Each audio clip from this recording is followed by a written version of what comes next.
अखंड विश्वाला शांतीचे महान मार्ग देणारे विश्ववंदनीय करुणासागर, दुःखमुक्तीचे दाता आणि संपूर्ण जगाच्या कल्याणासाठी पुत्र राहुल याला भिक्खू संघात सामील करून आपली वंशवेल कायमची छाटून टाकणारे लोकशाही स्वातंत्र्याचे पहिले प्रणेते ज्ञानसूर्य तथागत भगवान गौतम बुद्ध, संपूर्ण आदिलशाही, निजामशाही आणि मोगलशाहीला सळो की पळो करून सोडणारे हिंदवी स्वराज्य संस्थापक आणि या उभ्या महाराष्ट्राचे आराध्य दैवत, बहुजन प्रतिपालक, कुळवाडी भूषण, रयतेचे लोकाभिमुख राजे, स्वराज्य सूर्य छत्रपती शिवाजी महाराज, जगद्गुरु संत तुकोबाराय, श्री उद्धारक आणि थोर समाज सुधारक क्रांती सूर्य महात्मा ज्योतिबा फुले, आरक्षणाचे पहिले पुरस्कर्ते समता सूर्य छत्रपती शाहू महाराज, जग बदल बदल घालून घाव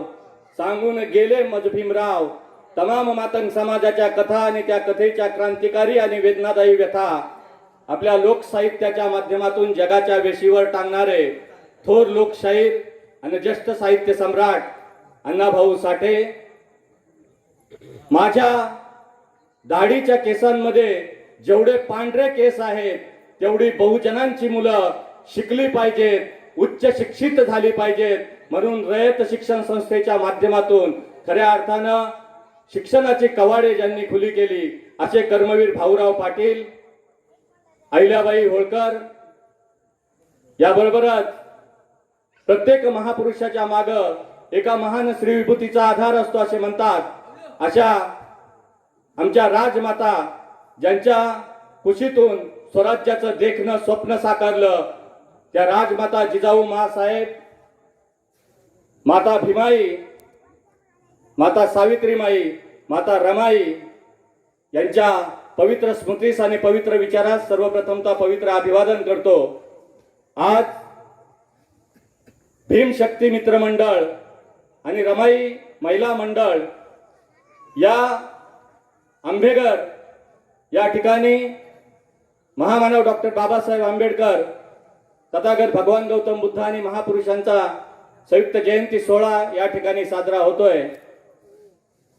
हा कार्यक्रम या ठिकाणी साजरा होत असताना सर्वप्रथम मी या ठिकाणी भीमशक्ती मित्र मंडळ आणि रमाई महिला मंडळाचं या ठिकाणी अभिनंदन करीन, कारण तुम्ही नावच असं या ठिकाणी ठेवलंय मंडळाचं की खऱ्या अर्थानं जोश आणि ऊर्जा आपल्यामध्ये संचारल्याशिवाय राहत नाही. कारण भीमशक्ती आणि रमाई यांच्या नावानं आपण या ठिकाणी हे मंडळ काढलेलं आहे. जेव्हा जेव्हा आपण कार्यक्रम घेत असाल किंवा जेव्हा जेव्हा आपण या ठिकाणी हा नामोच्चार करताय त्यावेळेस आपल्यामध्ये एक हत्तीचं बळ या ठिकाणी आल्याशिवाय राहणार नाही. त्यामुळे तुमचं सर्वप्रथमतः मी या ठिकाणी अभिनंदन करतो. या कार्यक्रमासाठी या विचार मंचावर उपस्थित असलेले विविध सामाजिक, धार्मिक, राजकीय, शैक्षणिक आणि विविध पायाभूत आणि नागरी सेवा सुविधा क्षेत्रामध्ये कार्यरत असलेले, शासकीय क्षेत्रामधील, पोलीस क्षेत्रामध्ये असतील सर्व प्रतिष्ठित प्रतिभा संपन्न मान्यवर, मी सर्वांची नावं या ठिकाणी घेणार नाही. सर्वांचं या ठिकाणी यांना क्रांतिकारी जय भीम करतो. उपस्थित सर्व भीम अनुयायी, धम्म बांधव यांना देखील क्रांतिकारी जय भीम करतो. आज आंबेघर या ठिकाणी महामानव डॉक्टर बाबासाहेब आंबेडकरांचा जयंती महोत्सव सोहळा अत्यंत धूमधडाक्यामध्ये या ठिकाणी साजरा होतोय. केवळ आंबेघरमध्ये महामानव डॉक्टर बाबासाहेब आंबेडकरांची जयंती साजरी होते असं नाही, तर 14 एप्रिल पासून महामानव डॉक्टर बाबासाहेब आंबेडकरांची जयंती सुरू होते. ती जयंती पुढे सलग 2 महिने पावसाचा थेंब पडेपर्यंत सुरू राहते. जगातील एकमेव महामानव डॉक्टर बाबासाहेब आंबेडकर आहेत की त्यांची जयंती इतक्या मोठ्या प्रमाणावर साजरी होते. संयुक्त राष्ट्रातील 150 राष्ट्रामध्ये बाबासाहेब आंबेडकरांची ही जयंती साजरी होते. का होते महामानव डॉक्टर बाबासाहेब आंबेडकरांची जयंती संपूर्ण जगभरामध्ये साजरी? तर त्याचं कारण ही तसंच आहे. बाबासाहेबांचं कार्यकर्तृत्व हे अवकाशाला गवसणी घालणारं इतकं मोठं आहे. अखंड भारत देशातील सामाजिक विषमता नष्ट करून एक धष्टपुष्ट, प्रबुद्ध आणि समृद्ध भारताच्या निर्मितीमध्ये महामानव डॉक्टर बाबासाहेब आंबेडकरांचं योगदान हे अमृत तुल्य आहे. वर्ण व्यवस्थेच्या काळ्या दगडावर संघर्षाची रेघ ओढण्यासाठी शिक्षणाखेरीज सर्वोत्तम पर्याय नाही, हे डॉक्टर बाबासाहेब आंबेडकरांनी स्वतः मानलं, जाणलं, आत्मसात केलं आणि MA, PhD, DSc, LLB, delete barrister at law अशा अनेक नामांकित पदव्या डॉक्टर बाबासाहेब आंबेडकरांनी संपादित केल्या. बाबासाहेबांनी आम्हाला जे संदेश दिले त्या संदेशातून प्रेरणा घेऊन आणि स्फूर्ती घेऊन आज आपण उच्च शिक्षित होतोय आणि या देशातील मोठमोठी पदं उच्च विद्या विभूषित होऊन आपण या ठिकाणी भूषवतोय. बंधूंनो, बाबासाहेबांनी आपल्याला जो संदेश दिलाय त्या संदेशाचं स्मरण आपल्याला या ठिकाणी झालं पाहिजे. बाबासाहेब म्हणायचे, शिका, संघटित व्हा आणि संघर्ष करा. शिक्षण हे वाघिणीचं दूध आहे, ते जो प्यायला तो गुरगुरल्याशिवाय राहणार नाही. 100 दिवस शेळी होऊन काय जगता, अरे 1 दिवस जगा, पण वाघासारखे गुलामाला गुलामीची जाणीव करून द्या, म्हणजे तो बंड करून उठेल. आता आज या देशाची परिस्थिती जी आपण बघतोय की आपली वाटचाल ही गुलामीकडे सुरू आहे. या ठिकाणी देवरे सरांनी अतिशय सुंदर संविधानाचे गाढे अभ्यासक आहेत, संविधान आणि लोकशाही यावर ते मुद्देसूदपणे या ठिकाणी अवघ्या 5 मिनिटांमध्ये त्यांनी मांडलेला आहे. बाबासाहेब आंबेडकर असतील, छत्रपती शिवाजी महाराज असतील, संत तुकोबाराय असतील, शाहू महाराज असतील, कर्मवीर भाऊराव पाटील असतील, अहिल्याबाई होळकर असतील, या सर्व महापुरुषांना जर आज आपण बघितलं तर विशिष्ट जाती धर्मामध्ये आपण या ठिकाणी बंदिस्त करून ठेवलेला आहे. छत्रपती शिवाजी महाराज असतील, संभाजी राजे असतील, यांना विशिष्ट जाती धर्मामध्ये या ठिकाणी बंदिस्त करून ठेवलेलं आहे. जगातील अनेक आश्चर्य असतील, हे 7वं 8वं आश्चर्य असं आपण म्हणतोय, परंतु खऱ्या अर्थानं जगातलं सर्वात मोठं आश्चर्य असं आहे की ज्या महापुरुषांनी या देशातील जाती व्यवस्था, वर्ण व्यवस्था, भेदभाव सर्वपणे मोडीत काढण्याचं काम करण्यासाठी ज्यांनी आपलं संपूर्ण आयुष्य समर्पित केलं, त्याच महापुरुषांना दुर्दैवाने आपण विशिष्ट जातीमध्ये जखडून ठेवण्याचं, बंदिस्त करण्याचं काम करतोय. हीच सर्वात मोठी शोकांतिका आहे. बघा, छत्रपती शिवाजी महाराज म्हटलं की ते मराठ्यांचे, संत तुकोबाराय म्हटलं की ते कुंड्यांचे, अशोक सम्राट म्हटलं की ते धनगरांचे, कर्मवीर भाऊराव पाटील म्हटलं की ते जैन समाजाचे, तसेच अण्णाभाऊ साठे म्हटलं की ते मातंगाचे, गाडगे महाराज म्हटलं की ते परिठांचे. सर्व महापुरुषांना जातीमध्ये जखडून ठेवलेलं आहे. परंतु या महापुरुषांचं जर कार्य आपण बघितलं तर त्यांचं मानवतेसाठी, या राष्ट्राच्या उत्कर्षासाठी आणि कल्याणासाठी त्यांचं हे कार्य आहे. महापुरुषांचं नातं मी या ठिकाणी आज सांगणार आहे. छत्रपती शिवाजी महाराज किल्ले रायगडावर त्यांची जी समाधी आहे, ती समाधी खऱ्या अर्थानं शोधून काढून त्याचा जीर्णोद्धार करून खऱ्या अर्थानं छत्रपती शिवाजी महाराजांना या स्वराज्याची राजधानी असलेल्या रायगडामध्ये जी खऱ्या अर्थानं त्याचा जीर्णोद्धार करून छत्रपती शिवाजी महाराजांना समोर आणण्याचं काम ज्या महापुरुषांना केलं त्यांचं नाव आहे महात्मा ज्योतिबा फुले.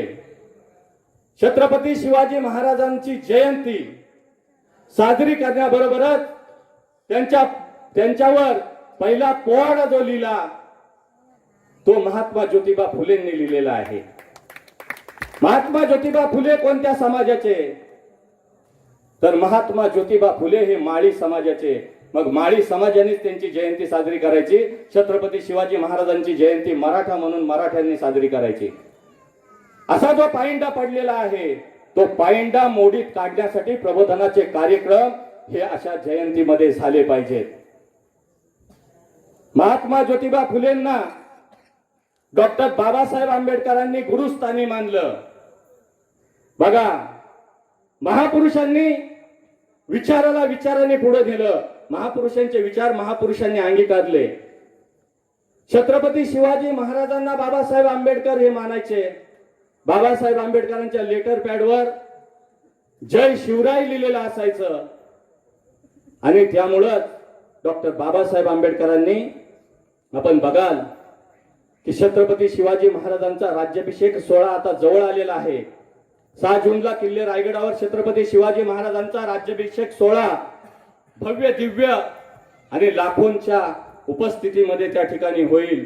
परंतु छत्रपती शिवाजी महाराजांच्या राज्याभिषेकाला जो विरोध झाला, छत्रपती शिवरायांना जे अपमानित केलं, त्या अपमानाचा जो बदला आहे तो छत्रपती शिवाजी महाराजांच्या अपमानाचा खऱ्या अर्थानं बदला डॉक्टर बाबासाहेब आंबेडकरांनी त्या महाडच्या क्रांतीभूमीमध्ये 25 डिसेंबर 1927 ला मनुस्मृतीचं दहन करून त्या ठिकाणी केलाय. बंधूंनो, बघा, कर्मवीर भाऊराव पाटील साताऱ्याच्या माळ रानावर त्यांनी रयत शिक्षण संस्था सुरू केली. रयत शिक्षण संस्थेचं ज्यावेळेस अनुदान बंद झालं त्यावेळेस कर्मवीर भाऊराव पाटील हे संपूर्ण महाराष्ट्रात आणि देशामध्ये त्या शिक्षण संस्थेला फंड मिळावा म्हणून त्या ठिकाणी फिरत होते. एक एक रुपये त्या ठिकाणी जमा करत होते. कर्मवीर भाऊराव पाटलांची ही तळमळ बघून एक प्रचंड गर्भ श्रीमंत व्यक्ती कर्मवीर भाऊराव पाटलांना येऊन भेटला आणि म्हणाला की भाऊराव पाटील, तुमच्या या रयत संस्थेचं नाव जे छत्रपती शिवाजी महाराज रयत संस्था आहे ते नाव तुम्ही बदला आणि त्याला माझ्या वडिलांचं नाव द्या. मी 1 रुपयाही तुम्हाला कमी पडू देणार नाही. त्यावेळेस कर्मवीर भाऊराव पाटील ताडकन उठले आणि म्हणाले, अरे वेळ प्रसंग आला तर मी माझ्या वडिलांचं नाव बदलीन, परंतु छत्रपती शिवाजी महाराजांचं नाव या संस्थेचं कदापि बदलणार नाही. कर्मवीर भाऊराव पाटील कोण?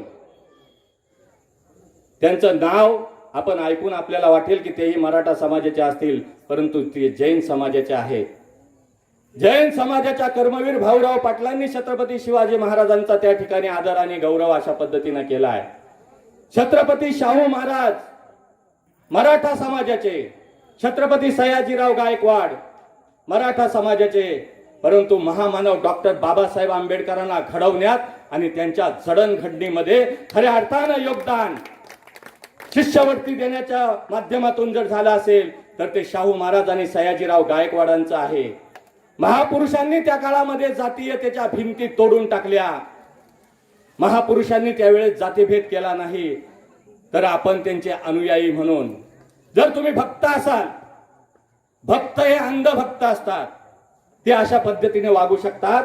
महापुरुषांना ते जाती जातीमध्ये बंदिस्त करू शकतात. तो त्यांचा गुन्हा नाही, तो त्यांचा स्वभाव भाव आहे असं मी मानेन. परंतु जर आपण अनुयायी असाल, परिवर्तनाच्या चळवळीमध्ये जे लोक काम करतात ते लोक मरून देखील जिवंत असतात. परिवर्तनाच्या चळवळीमध्ये जे लोक काम करत नाहीत ते लोक जिवंत माणसासारखे वावरतात, परंतु ते जिवंत असून मेलेल्या मुर्द्यासारखे असतात. म्हणून आपण परिवर्तनाच्या चळवळीमध्ये काम करतोय. जर आपण परिवर्तनाच्या चळवळीमध्ये काम करत असू तर खऱ्या अर्थानं महापुरुषांना आपण या जोखडातून बाहेर काढलं पाहिजे. बाबासाहेब आंबेडकर हे केवळ बौद्धांचे आहेत का? तर बाबासाहेब आंबेडकर हे समस्त भारतीयांचे आहेत. या भारताची राज्यघटना लिहिताना बाबासाहेब आंबेडकरांनी स्वतंत्र, समता, बंधुता, न्याय आणि लोकशाहीच्या मूलभूत तत्वप्रणालीवर आधारलेली विज्ञाननिष्ठ राज्यघटना या देशाला बहाल केली आणि खऱ्या अर्थानं खंडप्राय असलेला हा भारत देश एक संघ ठेवण्याची किमया जर कुणी केली असेल तर ती डॉक्टर बाबासाहेब आंबेडकरांनी केलेली आहे. बाबासाहेब हे समस्त भारतीयांचे उद्धारक आहेत. कारण बाबासाहेबांनी या देशातील प्रत्येक नागरिकाला हक्क आणि अधिकार दिलाय.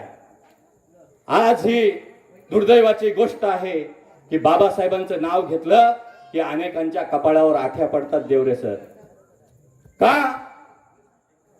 एखाद्या बौद्धवाडीमध्ये जी बाबासाहेबांची जयंती साजरी होते, अरे बाबासाहेब आंबेडकरांचं कार्य इतकं महान आहे की जगातील सर्वात सामर्थ्यशाली, वैभवशाली आणि साम्राज्यशाली असलेल्या अमेरिकेतील कोलंबिया विद्यापीठामध्ये, बघा, मी विचार केला की विमानानं आपण अमेरिकेला आत्ता जाऊ शकतो का? आत्ता तर माझ्या मनामध्ये नकारात्मक घंटा आली. वर्गाच्या बाहेर बसणारा विद्यार्थी, ज्याला पाणीही दुरून ओतलं जात होतं हातावर आणि ओंजळीत, अशा विद्यार्थ्यांनी या देशाचं संविधान लिहिलं आणि अमेरिकेमध्ये जो जगातला सर्वात हुशार विद्यार्थ्यांचा सर्वे झाला त्या सर्वेमध्ये 200 विद्यार्थ्यातील सर्वात हुशार विद्यार्थी म्हणून ज्या महापुरुषाचा गौरव झाला त्या महापुरुषाचं नाव आहे doctor Babasaheb Ambedkar. Symbol of the knowledge म्हणून अमेरिकेमध्ये कोलंबिया विद्यापीठामध्ये बाबासाहेबांचा जो पुतळा आहे त्या पुतळ्यावर सिम्बॉल ऑफ द नॉलेज लिहिलंय, म्हणजे विद्वत्तेचं प्रतीक. बघा किती मोठा त्याग. आपली 4 अपत्य गमावली, 4 अपत्य औषध गोळ्या वाचून गमावली, तरी देखील ध्येय वाचून खचले नाहीत. बाबासाहेबांचा एक किस्सा सांगेन की बाबासाहेब मॅट्रिकची परीक्षा ज्यावेळेस देत होते त्यावेळेस ते आपल्या वडिलांबरोबर राहण्यासाठी दुसऱ्या घरामध्ये गेले होते. बाबासाहेब ज्यावेळेस परीक्षा देऊन यायचे त्यावेळेस बाबासाहेबांसमोर जी भाकरीची दुरडी त्या ठिकाणी ठेवली जायची, टोपली ठेवली जायची, त्यातून हळूच रामजी सकपाळ बाबा हे बाबासाहेबांना त्या ठिकाणी भाकरी काढून द्यायचे. बाबासाहेब म्हणायचे की माझ्या बरोबर तुम्ही बाबा जेवा, रामजी बाबा तुम्ही माझ्या बरोबर जेवा. परंतु रामजी बाबा बाबासाहेबांना भीमाला पोटभर त्या ठिकाणी खाऊ घालायचे. असं 2-3 वेळा घडलं आणि बाबासाहेबांच्या आपल्या बुद्धिमत्तेने त्या ठिकाणी त्यांना त्यांच्या पाल मनामध्ये चुकचुकली आणि बाबासाहेबांनी ज्यावेळेस रामजी बाबांची नजर चुकून ती दुरडी उघडून बघितली तर त्यावेळेस त्यात भाकरीचा एक तुकडाही नव्हता. त्यावेळेस भीमा म्हणाले की बाबा तुम्हाला मी रोज या ठिकाणी जेवा जेवा म्हणतोय परंतु तुम्ही त्या ठिकाणी नकार देताय. परंतु मला असं कळतंय की तुम्ही रोज उपाशी राहताय आणि मला पोटभर देताय. त्यावेळेस रामजी सकपाळ बाबा म्हणाले की भिवा माझं पोट हे खऱ्या अर्थानं तेव्हाच भरेल की तू या समाजाचा आणि या भारत देशाचा ज्यावेळेस उद्धार करता होशील त्यावेळेसच खऱ्या अर्थानं माझं पोट भरेल. ही आपल्या वडिलांची इच्छा ध्येयपूर्ती ही बाबासाहेबांनी त्या ठिकाणी पूर्ण केलेली आहे. बंधूंनो, बाबासाहेबांनी जे शिक्षणाचं महत्व त्या ठिकाणी दिलेलं आहे, शिक्षण म्हणजे केवळ वही आणि पेन नाही, तर शिक्षण म्हणजे बुद्धीला सत्याकडे नेणारा मार्ग, भावनेला संवेदनशीलतेकडे नेणारा मार्ग आणि शरीराला कष्टाकडे श्रमाकडे नेणारा मार्ग आहे. आपण शिक्षणाला अधिक महत्व या ठिकाणी दिलं पाहिजे. कारण बाबासाहेबांचं मी सांगत होतो की महापुरुषांना कोणत्याही जाती बातीमध्ये बंदिस्त करून देऊ नका. बाबासाहेबांसारखे छत्रपती शिवाजी महाराज आणि या महापुरुषांना मोकळं करा. त्यावेळेस आपण त्यांचा विचार आपण अंगीकारू. कारण बुद्ध, कबीर, शिवराय, फुले, शाहू आंबेडकरी चळवळीला आजच्या सिच्युएशनला, आजच्या परिस्थितीमध्ये निष्ठावंत आणि प्रामाणिक कार्यकर्त्यांची भूक आहे आणि ती भूक खऱ्या अर्थानं जर भागवायची असेल तर अशा पद्धतीचे आपल्याला प्रबोधनाचे कार्यक्रम या ठिकाणी घेतले पाहिजे. बाबासाहेब जगातील सर्वात हुशार विद्यार्थी का झाले हे देखील आपण अभ्यासलं पाहिजे, चिंतन केलं पाहिजे. कारण बाबासाहेबांना आपण केवळ मानतो, पण देवरे सर, कदम सर, आपण बाबासाहेबांना जाणून कधी घेणार? बाबासाहेबांनी जो विचार या ठिकाणी घेऊन आपल्या समोर या ठिकाणी दिलेला आहे, मी हा समाज सुधारणेचा गाडा इथवर आणला आहे, तो जर तुम्हाला पुढे नेता येत नसेल तर तो टिचभर ही मागे नेऊ देऊ नका. माझा हा जाज्वल्य इतिहास आहे, तो कायम स्मरणात ठेवा, जिवंत ठेवा. ही बाबासाहेबांनी जी धगधगती ज्वाला आणि शिकवण आपल्याला दिलेली आहे ती आपण अंगीकारली पाहिजे. बाबासाहेबांनी जे विचार आपल्याला दिलेले आहेत ते अंगीकारले पाहिजे. बाबासाहेबांबरोबरच छत्रपती शिवाजी महाराज. बघा, बौद्ध समाज हा जागृत झालेला आहे, प्रबोधनात्मक चळवळीमध्ये तो आलेला आहे. त्यामुळं बौद्ध समाज असेल, आता बाबासाहेबांना फॉलो करणारी लोक देखील मोठ्या प्रमाणावर वाढलीत. महाराष्ट्रामध्ये बाबासाहेबांची जयंती केवळ बौद्ध समाज साजरा करतोय असं नाही, तर बहुजन समाजातील 18 पगड जाती जशी छत्रपती शिवाजी महाराजांची जयंती साजरी करतात तशीच महामानव डॉक्टर बाबासाहेब आंबेडकरांची जयंती ही धूमधडाक्यामध्ये प्रबोधनात्मक कार्यक्रमाने साजरी करतात. हा खऱ्या अर्थानं महापुरुषांच्या विचारधारेचा आणि चळवळीचा विजय आहे असं मी या ठिकाणी मानेन. जर ही परिस्थिती बदलली नाही, महापुरुषांना जर आपण जातीच्या भिंती तोडून या ठिकाणी बाहेर काढलं नाही तर निश्चितपणे उद्याचा काळ आणि उद्याच्या भावी पिढ्या या आपल्याला कदापि माफ करणार नाहीत. बाबासाहेब हे केवळ बौद्धांचे, दलितांचे, अस्पृश्यांचे नाहीत, तर बाबासाहेब हे समस्त भारतीयांचे उद्धारक आहेत हे जगाने मान्य केलं. परंतु दुर्दैवी असं तिच्या भारत देशामध्ये बाबासाहेबांनी आपलं जीवन समर्पित केलं. त्या भारत देशाला खूप उशीर झाला बाबासाहेबांना त्या ठिकाणी समजून घ्यायला.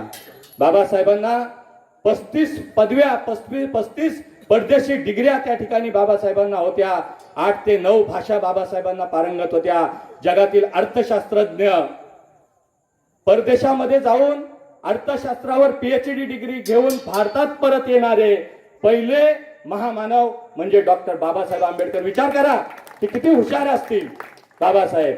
आज आपण काय म्हणतो वास्तव परिस्थितीमध्ये अहो शिकायचं होतं पण माझी परिस्थिती नाही. पण असं म्हणणाऱ्या विद्यार्थ्यांसाठी जगामध्ये जर कुणी आदर्श आणि प्रेरणास्थान असेल तर ते महामानव डॉक्टर बाबासाहेब आंबेडकर आहेत हे या ठिकाणी अभिमानानं सांगावंसं वाटतंय. बंधूंनो, या रायगडची पार्श्वभूमी जर आपण बघितली तर बाबासाहेब आंबेडकरांनी ज्या ज्या चळवळी केल्या, ज्या क्रांत्या केल्या, जे सत्याग्रह केले, बाबासाहेबांचं आणि आपलं जे नातं आहे कोकणवासियांचं ते खूप अतूट असं नातं आहे.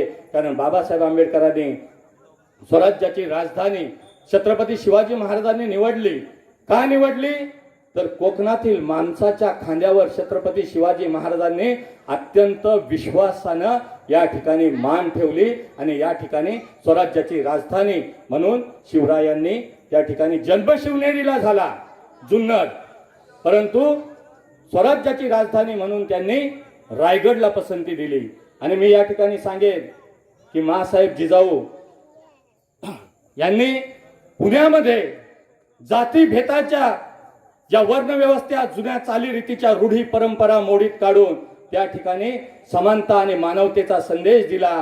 कुणाला ही गोष्ट माहीत असेल किंवा नसेल, परंतु तुम्ही जर कधी रायगड किल्ल्यावर जात असाल तर माँसाहेब जिजाऊंची समाधी ज्या पाचाडमध्ये आहे, मी वर्षातून कमीत कमी रायगड किल्ल्यावर 5 वेळा आणि जिजाऊ माँसाहेबांना नतमस्तक होण्यासाठी 5 वेळा आणि बाबासाहेब आंबेडकरांना नतमस्तक होण्यासाठी चौदार तळ्यावर किमान 5 वेळा जातो. ही ऊर्जा जी आहे वर्षभर टिकून राहते.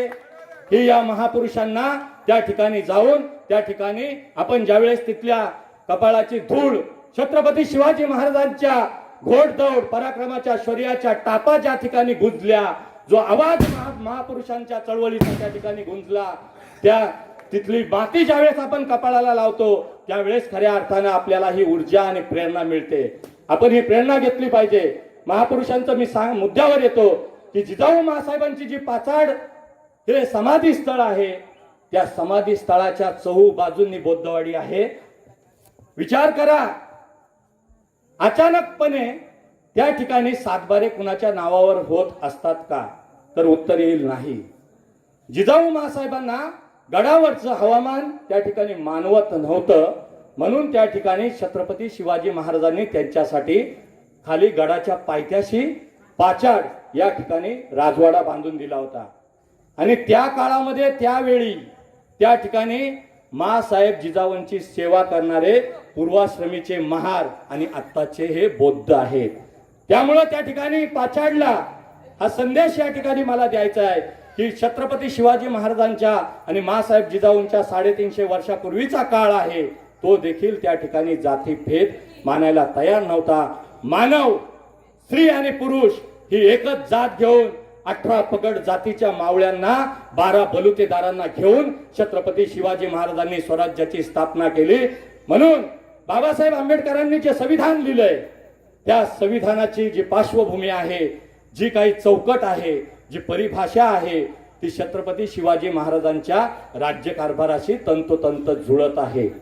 बाबासाहेब आंबेडकर संविधान लिहिताना 2 वर्ष 11 महिने 18 दिवस इतका प्रचंड काळ त्या ठिकाणी लागला. स्वतःच्या शरीराची पर्वा न करता बाबासाहेबांनी इतका मोठा काळ संविधान लिहिण्यासाठी घालवला. आणि बाबासाहेबांना विचारण्यात आलं की बाबासाहेब, हे संविधान तुम्ही इतकं मोठं संविधान लिहिलंय की जगामध्ये त्या संविधानाचा गौरव होतो, हे संविधान लिहिताना तुम्हाला अडचणी काही त्रास झाला का, असा प्रश्न ज्यावेळेस उभा राहिला त्यावेळेस बाबासाहेब म्हणाले की मला संविधान लिहिताना कोणताही त्रास झाला नाही, कारण माझ्या समोर छत्रपती शिवाजी महाराजांचा स्वराज्याचा रयतेचा सुसज्ज असा पारदर्शक कारभार माझ्या समोर होता आणि त्याचा आदर्श प्रेरणा आणि त्या राज्य कारभाराची पद्धती घेऊन मी या ठिकाणी हे संविधान लिहिलेलं आहे. संविधानामध्ये बाबासाहेबांनी, आपण म्हणतो की बाबासाहेबांनी जे 340व कलम आहे त्या संविधानामधलं 340व कलम हे या देशातील सर्वात मोठा जो वर्ग आहे त्या ओबीसी समाजासाठी 340व कलम या ठिकाणी लिहिलंय आणि त्या 340व्या कलमानुसार बाबासाहेबांनी सर्वात प्रथम ओबीसींना हक्क आणि अधिकार मिळवून दिले. एसटी आदिवासी आणि कातकरी समाजासाठी बाबासाहेबांनी 342व कलम आणि 343व कलम सर्वात मागून. पण समज बघा देशामध्ये काय आहे, बाबासाहेब हे फक्त बौद्धांचे. अरे बाबासाहेब हे समस्त भारतीयांचे आहेत. बाबासाहेबांना समजून घेण्याची त्यांची बौद्धिक क्षमता, त्यांची दूरदृष्टी समजून घेण्याची आपली कुवत नाही रे. म्हणून आज हा देश इतक्या मोठ्या पिछाडीवर आज पडलेला आहे. बाबासाहेबांचे विचारच या संपूर्ण भारताला तारू शकतात.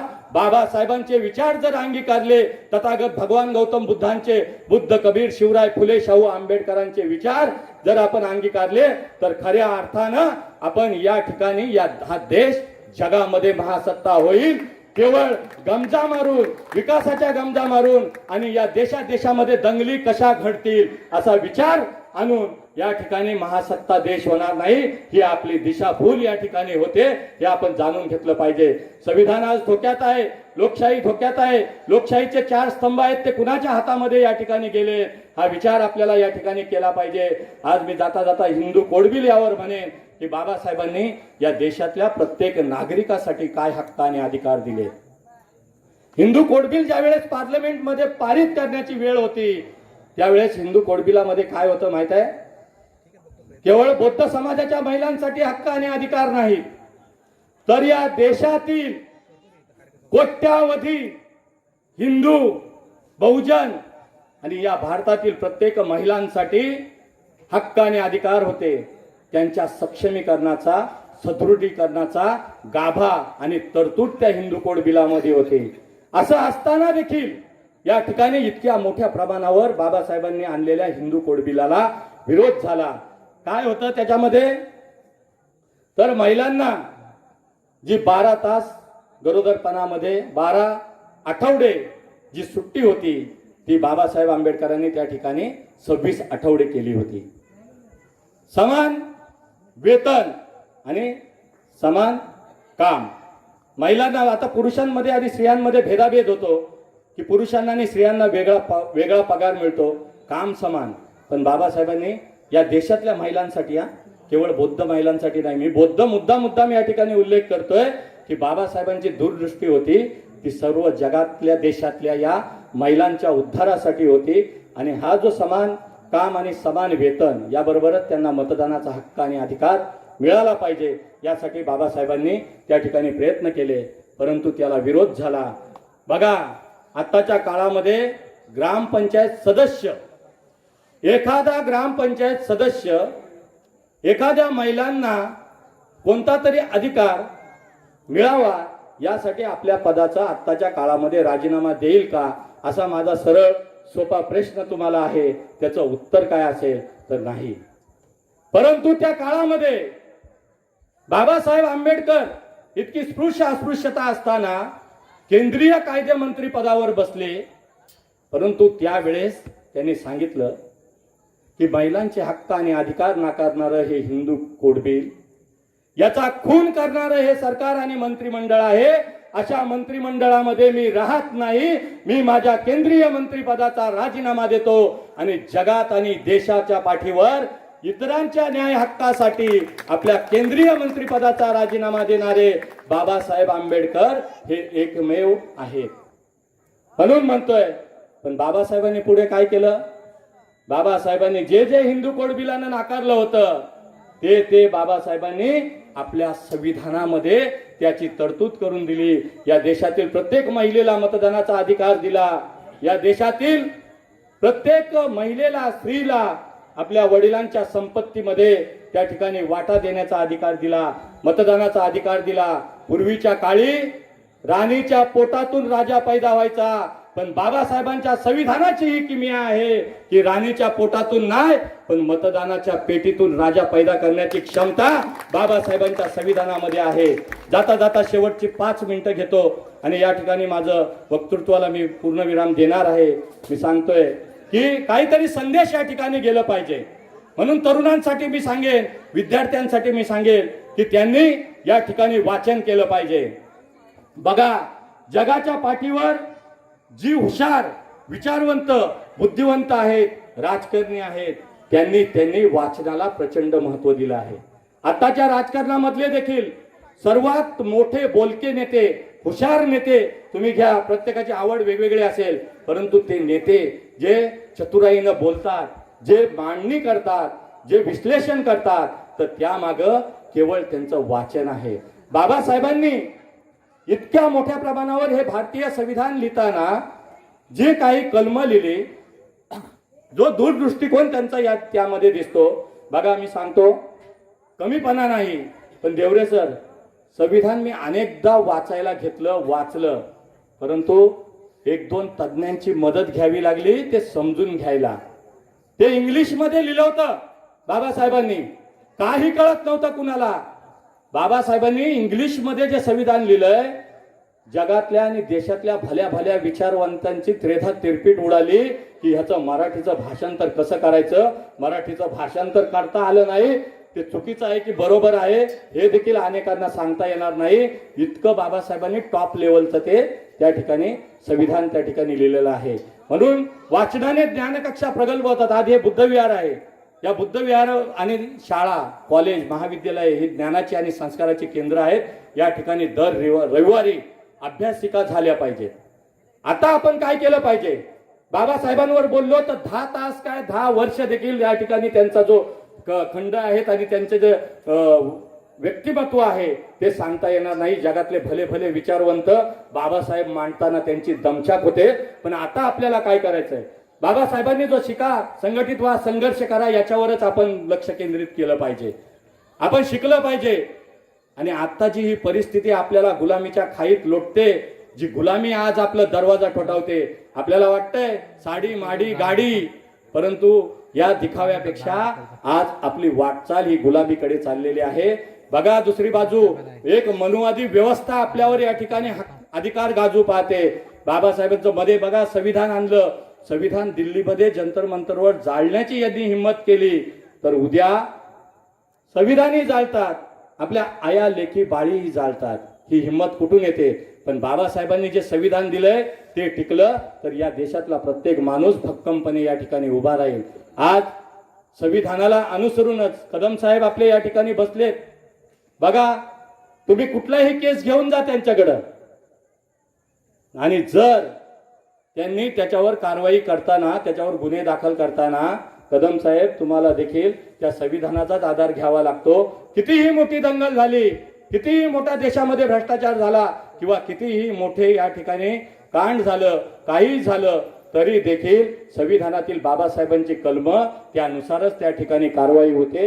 इतकी मोठी संविधानाची ताकद आहे. आज आपल्याला शिक्षणाला महत्त्व देत असताना आपण त्या ठिकाणी प्रचंड वाचन केलं पाहिजे. वाचनाने ज्ञानकक्षा या प्रगल्भ होतात आणि त्यामुळं माणसाची प्रगती होते. 4 माणसांमध्ये जर आपण बसायला गेलो तर समोरच्या माणसाजवळ आपल्याला जर चर्चा करायची असेल, आता आम्ही कोणत्याही, आता मी स्वतः पत्रकार असल्यामुळं ज्यावेळेस मी या ठिकाणी एखादा कोणताही मंत्री माझ्या समोर आला, कोणताही मंत्री माझ्या समोर अचानकपणे आला, तर त्याच्या बाजूला बसून मी शरद पवार साहेबांसहित सांगतो, तरी देखील त्यांना 5 प्रश्न विचारण्याची जी माझ्यामध्ये क्षमता आली ती बाबासाहेबांनी सांगितलेलं वाचाल तर वाचाल याच्यामुळे आलेली आहे. त्यामुळे प्रत्येकाने वाचलं पाहिजे, शिक्षणाला महत्त्व दिलं पाहिजे आणि महापुरुषांची जी ही चळवळ आहे, जी विचारधारा आहे, ती गतीनं या ठिकाणी पुढे नेली पाहिजे.